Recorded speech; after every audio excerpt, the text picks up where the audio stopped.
नमस्कार and welcome you all to study IQ. मैं हूं प्रशांत धवन। नाउ ताइवान एक ऐसा कंट्री है जिसे जियोपॉलिटिकली सपोर्ट करने का मन करता है, मगर यहां से कई बार ऐसी स्टेटमेंट्स आती हैं जो सुन के मैं खुद भी शॉक्ड हो जाता हूं कि आज की सदी में 2024 ईयर में कोई ऐसी बात कैसे कह सकता है, वो भी ओपनली। यहां पर आप देख पाओगे अगेन, ये जो आप आर्टिकल देख रहे हो, ये इंडियन मीडिया या चाइनीज मीडिया का नहीं है, ये ताइवान न्यूज़ का आर्टिकल है। और यहाँ पर लिखा है कि ताइवान रिक्रूट करेगा इंडियंस को with similar skin colour to Taiwanese. इतना ही नहीं, देखो ताइवान की जो लेबर मिनिस्टर है, इनसे बार बार ना ताइवान का मीडिया, इनके लोग सवाल पूछते हैं कि देखिए हमको डर है कि बहुत सारे इंडियन वर्कर्स ताइवान में आ जाएंगे, इससे हमारा कल्चर, सेफ्टी वगैरह इसमें इशू आ जाएगा। तो ताइवान की जो लेबर मिनिस्टर हैं, इन्होंने ये कह दिया कि आप चिंता मत करिए। ये अपने मीडिया को, अपने लोगों को ये कह रही थी कि आप चिंता मत करिए, जो हम लोग इंडिया से लाएंगे वो इंडिया के नॉर्थ ईस्ट रीजन के ही होंगे। पहली बात तो ये कह रहे हैं लाएंगे बहुत कम, थोड़े थोड़े इंडियन वर्कर्स ये लाएंगे ताइवान में, ये ज़्यादातर होंगे नॉर्थ ईस्ट के। आगे ये कहती हैं कि उनका जो स्किन टोन है वो वैसा ही होगा जैसे ताइवान के लोगों का है। अब ये अपने आप में कितनी अजीब बात है। आज के समय 2024 में आप स्किन कलर को, मतलब आपको वर्कर भी चाहिए ना, तो सेम स्किन कलर के होने चाहिए। ये कितनी अजीब बात है कि ऐसे कल को इंडिया कह दे कि हम सेम स्किन कलर के जो कंट्रीज हैं उनको सपोर्ट करेंगे। कैसा लगेगा? ये बहुत ज़्यादा, मैं कहूँगा, आपत्तिजनक स्टेटमेंट है। आगे उन्होंने ये भी कह दिया कि वो क्रिश्चियन होंगे। अब रिलीजन से क्या मतलब है? आपको वर्कर चाहिए, आप काम देखिए उसका, आप स्किल देखिए, आप उसकी, आप ये देखिए कि कितना मेहनती है। फिर ये कह रही हैं कि ईटिंग हैबिट्स भी उनकी सेम होगी जैसे ताइवान के लोगों की है। अब मैं ऑनलाइन देख रहा था, कई इंडियंस जो लंबे समय से ताइवान में रह रहे थे, ताइवान से प्रेम करते हैं, ताइवान को सपोर्ट करते हैं, उन्होंने भी एक बार को ये कह दिया कि I am डिसमेड bye such comments. यहाँ पे आप देख पाएंगे सना हाशमी की स्टेटमेंट है, ये ताइवान में ही रहती हैं, she is a proud Indian. और आगे ये कह रही हैं, it's a moment to embrace Indians from all walks of life in Taiwan.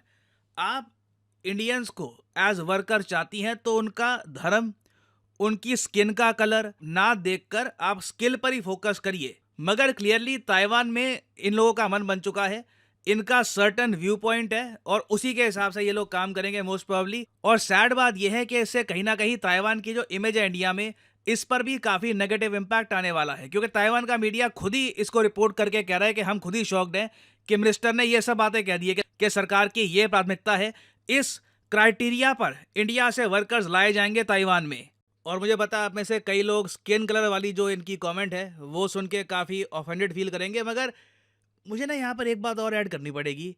जो इन्होंने बात कही है ना क्रिश्चियनिटी को लेकर, इसकी भी सेंस बनती नहीं है। मैं आपको बताता हूँ क्यों। ये कह रही हैं कि जो वर्कर्स हम लाएंगे इंडिया से, ये क्रिश्चियनिटी में बिलीव रखते हैं, ये अच्छी बात है, हमें इस पर फोकस करना है। मगर ताइवान क्रिश्चियन कंट्री नहीं है। ताइवान में जो मेजॉरिटी रिलीजन ये लोग जो फॉलो करते हैं, ये बुद्धिज़्म है। जी हाँ, 35% लोग ताइवान में बुद्धिज़्म फॉलो करते हैं। कई ताइवान के लोग एक्चुअली इंडिया में आना पसंद करते हैं, बोध गया में, उसके अलावा वेरियस और जो हमारे यहाँ बुद्धिस्ट सीक्रेट साइट्स हैं उनको विजिट करना पसंद करते हैं। तो मुझे बहुत अजीब लगा कि आपको क्रिश्चियन वर्कर्स ही क्यों चाहिए होंगे, मतलब क्योंकि ताइवान में खुद आप अगर देखो क्रिश्चियनिटी परसेंटेज के हिसाब से, पॉपुलेशन परसेंटेज के हिसाब से 4% आपको मिलेगी ऑफ द टोटल पॉपुलेशन। और ताइवान की जो ओवरऑल पॉपुलेशन है ये भी 2 करोड़ 36 लाख के आसपास है, जो लगातार गिर रही है। जो केस हम देखते हैं चाइना में कि आबादी लगातार गिर रही है, सेम केस ताइवान में ही है। दोनों ही कंट्रीज में आबादी गिर रही है। और मैं एक ट्रेंड नोट कर पा रहा हूँ, ईस्ट एशिया में ना रेसिज्म बहुत ज़्यादा बढ़ गया है। मैं अगेन यहाँ पर मैं एक बात बोलूँगा, मैं इस प्रॉब्लम को देखता हूँ एज एन इंडियन, मुझे दुख होता है ये सब पढ़ के। मगर मैं फिर ये भी रियलाइज़ करता हूँ कि ये इशू सिर्फ ताइवान स्पेसिफिक नहीं है। ऐसा नहीं है कि चाइना के लोग कम रेसिस्ट हैं। पूरा ईस्ट एशिया ही आप अगर देखोगे ना, वहाँ पर रेसिज्म काफ़ी बढ़ गया है। और आपको इसके बहुत सारे उदाहरण मिलेंगे। आप देख लीजिए जिस तरीके से इंडियंस के अगेंस्ट रेसिज्म होता है साउथ कोरिया में, कुछ केसेस में जापान में भी। जापान में केस आई थिंक स्थिति इतनी ख़राब नहीं है, साउथ कोरिया में तो काफ़ी ख़राब केसेस सुनने को मिले हैं। मगर इसके दो पर्टिकुलर रीज़न आपको दिखेंगे। पहला रीज़न तो ये है कि ये जो पूरा एरिया है ना, ये इकोनॉमिकली बहुत आगे निकल गया है इस इलाके से। ये जो हमारा इलाका है ना साउथ एशिया का, यहाँ पे आप कह लीजिए लॉन्ग टर्म में, मैं अगर लंबी बात करूँ, इंडिया पाकिस्तान की कॉन्फ्लिक्ट की वजह से ना, जो इस रीजन को अचीव करना चाहिए था, जो स्टैंडर्ड ऑफ लाइफ यहाँ पर होना चाहिए था, वो हम कर नहीं पाए। और इकोनॉमिकली आप देखो, average salary south Korea, Japan वगैरह में अगर 2 लाख, 1.5 लाख रुपए होती है, तो इंडिया में आज भी अगर देखो तो एवरेज सैलरी हम मान के चलते हैं 30-35 हज़ार के आसपास है। तो हम बहुत पीछे रह गए हैं और इन लोगों को आप कह लीजिए थोड़ा-सा इस बात की एक एरोगेंस भी है कि ये लोग पीछे रह गए, अब इनको इतनी रिस्पेक्ट देने की आवश्यकता नहीं है। दूसरा देखो, मैं यहाँ पे एक रीज़न यही बताऊँगा कि सोशल मीडिया पर ना इंडियंस के अगेंस्ट कुछ बोलना, अगर किसी कंट्री का सिटीजन इंडियंस के अगेंस्ट बोलता है तो उसके अगेंस्ट कुछ एक्शन नहीं होता। ऑलमोस्ट आप कह लीजिए भारतीयों के अगेंस्ट जो ये नस्ल भेदी टिप्पणियां हैं, ये नॉर्मलाइज कर दी गई है। अभी रिसेंटली हमने देखा कि ब्राजील की जो एम्बेसी है भारत में, उन्होंने भी ये इशू रेज किया कि जो स्पेनिश महिला थी उनके साथ बहुत खराब इंसिडेंट हुआ झारखंड में, और बिल्कुल ये काफ़ी निंदनीय है। मगर इस इंसिडेंट की आड़ में ना सोशल मीडिया पे आप देखोगे कई लोगों ने इंडियंस के अगेंस्ट बहुत ज़्यादा खराब टिप्पणी करी है। और कुछ आप कह लो रेगुलेशन है नहीं कि ये चेक करे कि इंडियंस के अगेंस्ट रेसिज्म कितना ज़्यादा बढ़ गया है। और मेरे ख्याल से आज नहीं तो कल इस पर काम करने की आवश्यकता है, नहीं तो ऐसी स्टेटमेंट जो है ना ये भी नॉर्मलाइज हो जाएंगी।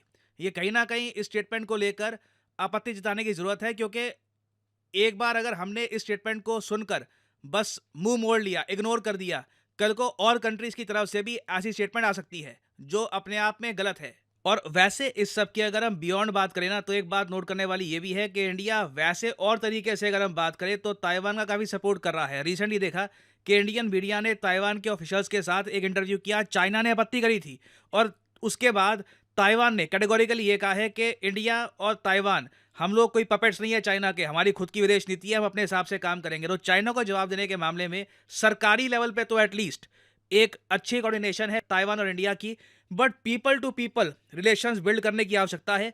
मेरे हिसाब से आवश्यकता है कि ताइवान में इनकी सरकार रेसिज्म के बारे में अपने लोगों को बताए, ये भी बताए कि इंडियन कम्युनिटी का कितना अच्छा इंपैक्ट हुआ है दुनिया भर में। जहां भी इंडियंस गए हैं, चाहे यूएसए में, यूरोप में, उस रीजन को एनरिच ही किया है, वहां पे बड़ी पोस्ट हासिल करी है। यूके जैसे कंट्री के जो प्राइम मिनिस्टर हैं ये ऋषि सुनाक हैं, और दुनिया की कई जो मेजर कंपनीज हैं, चाहे माइक्रोसॉफ्ट हो, गूगल हो, उन्हें इंडियंस ही लीड कर रहे हैं। तो आई थिंक कहीं ना कहीं ताइवान में भी इस बात को लेकर एजुकेशन देने की आवश्यकता है। और परहैप्स मैं देखना पसंद करूंगा कि ताइवान की इस मिनिस्टर की जो कमेंट है इसे भी एक प्रॉपर जवाब दिया जाए कि स्किन कलर देखा नहीं जाएगा जब भारत अपने वर्कर्स भेज रहा होगा ताइवान में। और हाँ, फाइनली यहाँ पर मैं ये भी ऐड कर दूं कि आप में से कई लोग हैं जो स्पेसिफिकली मेरी वीडियो की नोटिफिकेशन चाहते हैं, तो उसके लिए जो वीडियो का कमेंट सेक्शन है यहाँ पे आपको एक लिंक मिल जाएगा, प्रशांत धवन सर टेलीग्राम चैनल। इस पे आप अगर क्लिक करेंगे तो जो मेरा टेलीग्राम चैनल है इसको आप ज्वाइन कर पाएंगे, और स्पेसिफिकली जैसे ही मैं वीडियो अपलोड करूंगा आपको नोटिफिकेशन यहाँ पर आ जाएगी। और यहाँ पे आप देख पाएंगे ये है टेलीग्राम चैनल। ऑलरेडी 1,40,000 लोग यहाँ पे ज्वाइंट हैं, तो ज्वाइन करिए Telegram channel and stay connected with me. And finally ये है इस वीडियो का अंत। Thank you for listening and as always may the gods watch over you.